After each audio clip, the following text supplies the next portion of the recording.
I'm probably on my 5th cocktail by now, but that does not matter because we are returning to Armageddon, the greatest setting that Warhammer 40,000 has ever known. I cannot tell you how excited I am to be going back to Armageddon and the potential storylines that are going to be bleeding from this. You've probably already seen foil videos. You're going to see even more foil videos. The narrative, the story, the characters that potentially is on the horizon could be amazing. Let's jump in, let's get waffling, and let's talk about this a little bit more. So one of the biggest things that got revealed at Adepticon, of course, is the trailer that is playing in the background right now. We are getting a brand new Crusade book called Armageddon. The first one, I say first one because I think there's going to be multiple ones a part of this. The first one is looking to feature the Grey Knight versus the Demons of Chaos, specifically World Eaters. We'll get into that in a second.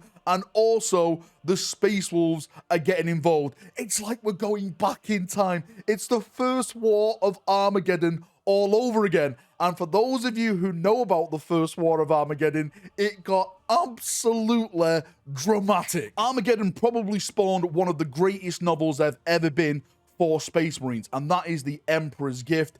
Grey Knights, Space Wolves, Angron's in there, Demons are in there. If you haven't read it, go and get it right now. If I'm not mistaken, it's out on Audible. Actually, it is on Audible because I listened to it about a year back. I think they've actually released it on paperback as well. Again, 10 out of 10.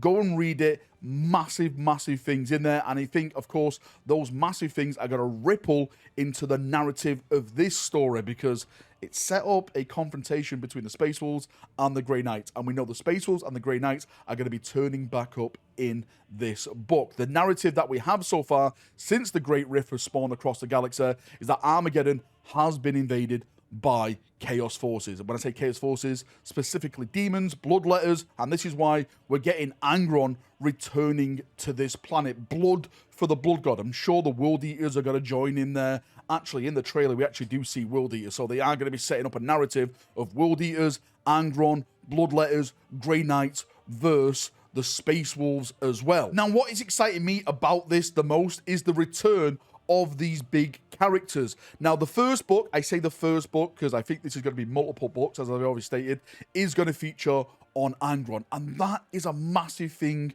within itself because the last time we really saw Angron in action, he was getting his face caved in by the lion with his mighty shield. That's if this story takes place after that current narrative rather than before that current narrative. But if I was a betting person, I think this narrative is going to take place after he got his face caved in. So maybe Angron is out there searching for some type of vengeance. He just wants to unleash himself, blood for the Blood God, on this planet and just absolutely butcher anything that's in front of him. Maybe this could open up a storyline of a Primarch getting involved in this. Maybe the Lion versus Angron 2.0. Maybe it's time for Gilliman to show up and actually put his might to the test against Angron or something like that. That could be absolutely amazing because Gilliman does have the Emperor's Sword, and if you kill a demon with that sword, then that demon is dead. But if I really want to go down a fairy hole, a foil hole, as I like to say, where is my foil?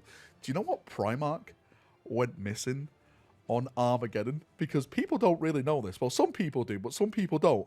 Armageddon is not really Armageddon. It has been renamed.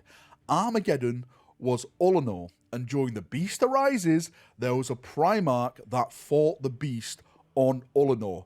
That Primarch was Vulcan. He was last seen on the planet of Armageddon. What if Vulcan is just out in the waste? He's just keeping himself to himself, waiting to return to the Imperium. Maybe the time of his return is needed at this point, with demons ravaging the planet, ripping the population apart. Surely Vulcan will not stand by and watch this happen. Imagine it. Just picture this. Angron out there ripping people apart, and a giant emerges through the smoke with a hammer carrying over his back. I have come to stop you, brother.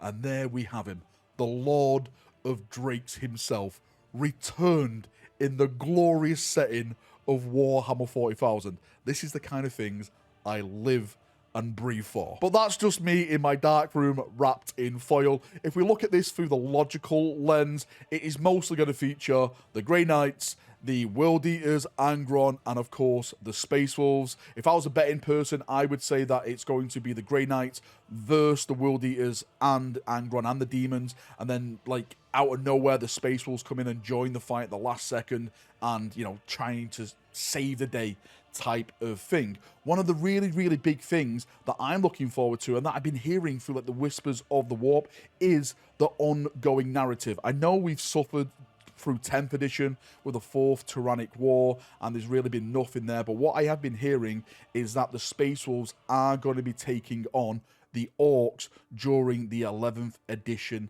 narrative. Now, again, so far, book 1, as I've been saying, is going to feature the Demons, the Grey Knights, and the Space Wolves, but what if, out of nowhere with a steel chair, Gadskull turns up? Again, this planet is all in all. This is why the Orcs are driven back to this. And if everyone's having a good crumping on this planet, you can bet your bottom dollar that Gadskull is going to throw his fist into this ring. The war that this Orc war boss now commands is scary. If I'm not mistaken, it is the biggest fleet in the galaxy at this moment in time. So a massive Orc armada turning back up as well, and I don't think that's going to happen in book 1, but I see that happening like in book 2 or something like that. Like the Green Tide finally arrives, and maybe this is where we have it in 11th edition. But what that would do then is create a domino effect, because if the Orcs appear back at Armageddon, I'm betting your bottom dollar that Helbrecht and the Black Templars are going to return to Armageddon, and we're going to have Armageddon Electric Boogaloo 2.0. I should just call it like 4.0 at this point. Grimaldus, I will die on this world. Maybe he actually does die on this world. Massive fleet battles and also big characters returning. I keep saying, right? I've already done a foil video about this. Well, hopefully I put it out at this time. I've already done a foil video about this, about the Commissar returning. The Golden Boy, Yarrick, returning to the setting. I am convinced he lives and he will return with the Black Templars. I will say for the first time, I'm excited. I'm excited about narrative in Warhammer 40,000. The Prior Nexus has been kind of fun. The 4th Tyrannic War, for what we got, was decent, but it never really got built on. And I've just been, I don't know, I've just been kind of looking at 40k recently and being like, there's no good stories out there. But now that this book has been announced, I don't know, there's something deep inside of me saying, this could be it, Valrak.